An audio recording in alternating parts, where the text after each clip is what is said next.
We're now joined by Vesta Godwin Clark, Executive Director at the St. James Social Services Corporation. Ms. Clark, good to see you. Good to see you too, Steve. Thanks for having me. It's my pleasure. Tell everyone what the organization is. We'll put the website up. St. James Social Service Corporation is one of the largest providers of food in Essex County through our emergency food pantry and our Soul Food Cafe soup kitchen. We also do rental assistance for homeless prevention, LAHEAP, clothing, diapers, adult briefs, just about anything that people need, we do it. But food is our biggest thing, where we provide over 800,000 pounds of food annually. Based where? We are located in the heart of Newark, New Jersey, on Martin Luther King Boulevard, 604 Martin Luther King Jr. Boulevard. Beautiful. Talk to us about the connection. We have a partnership with the Community Food Bank of New Jersey to do public awareness around food insecurity and related issues. What's the connection to the Community Food Bank? So the Community Food Bank, they are our very best friends. We receive about 80% of our food donations from them, and any other resources that we need. If it's not donated, we get it at a discounted price. But the food bank, on a once-a-month basis, they deliver 25 pallets of food to us to distribute. So we definitely couldn't do what we do without them. And just recently, we were awarded at their Blue Jean Ball for the work and our connection that we have in the community with them.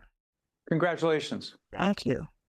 Let's try this. During COVID, describe who was coming to St. James seeking assistance with food, and why would we be surprised at who those folks were? Wow. To look back to 4 years ago, I wonder how we even made it through. So initially, when the governor told everyone they had to go home, and the only entities could stay open were places like the grocery store. And I reached out to the late Lieutenant Governor Sheila Oliver, and I said, what are we supposed to do? What are our people supposed to do?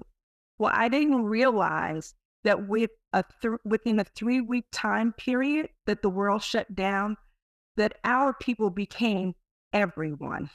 We had people in our lives that worked on Wall Street, that had 6-figure incomes, that couldn't work and hadn't got any unemployment. So we saw the change. It happened quickly. And because of the food bank, we were able to provide food to anyone who came. They didn't have to register, which is the normal process. They could come more than once a month, which was not the normal process. So we saw people, some of the same people every day. And literally between our emergency food pantry, we were serving 700 to 1,000 families a day. And then our soup kitchen, we were doing 650 meals. And we had to learn how to do everything on a to-go basis, because before that we were not. So it was very interesting. We actually had an article, we were featured on Nightline with one of our clients who, she's an attorney. And because her son could not go to preschool, she couldn't go to work, she lost her job, and she had to turn to our organization for not only food, but also for rental assistance. So we saw COVID let the world know that there was no, there was the color, income level, it really did not matter. It was all about food, that the world really needed food.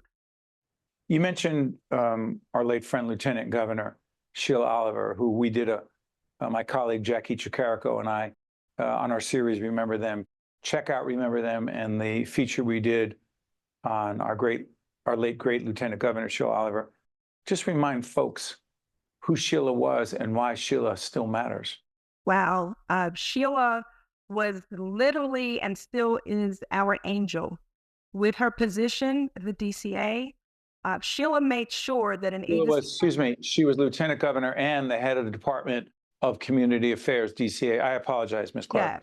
Yes, which is the department that has funding for nonprofits. So it's a very important department, and the fact that she was the head and she knew us, we were able to get grants that not that we weren't deserving, but that we didn't know about, we weren't in that network.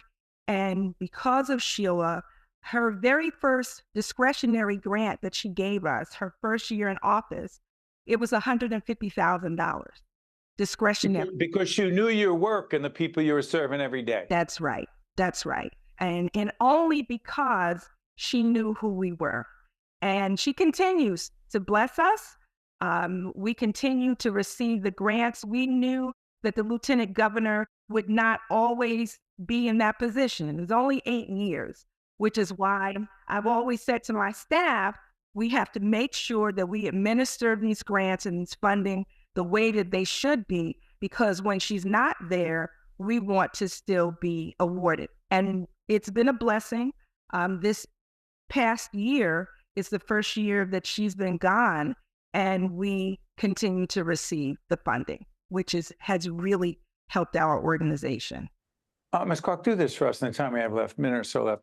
Why do you do this work? It's something, I've been here for 24 years, and we have struggled where we've been unemployed, but still volunteering to do what we've been called to do. And it's basically that. It's what I was called to do. And people want to know, well, when are you retiring? Because all my friends are retiring.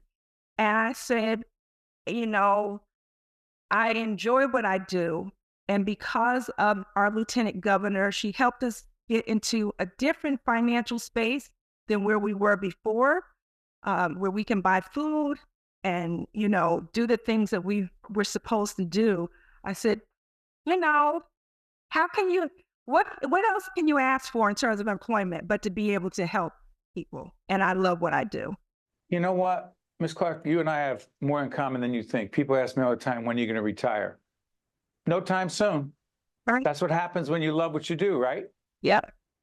It's a disease in a good way.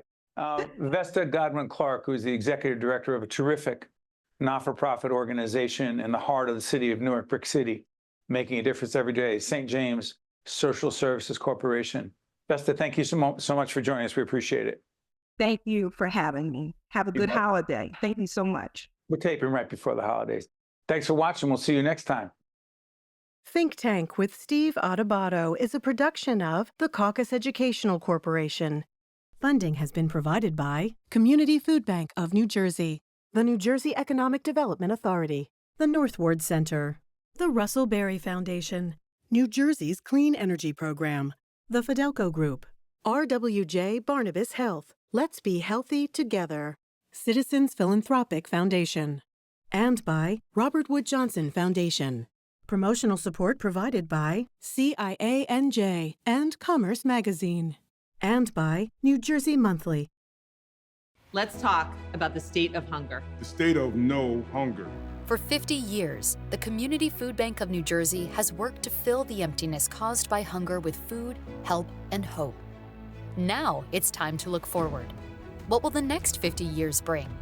How can we, regular people like you and me, make a difference? How can we change the state of hunger? Can we change the state of hunger? We can.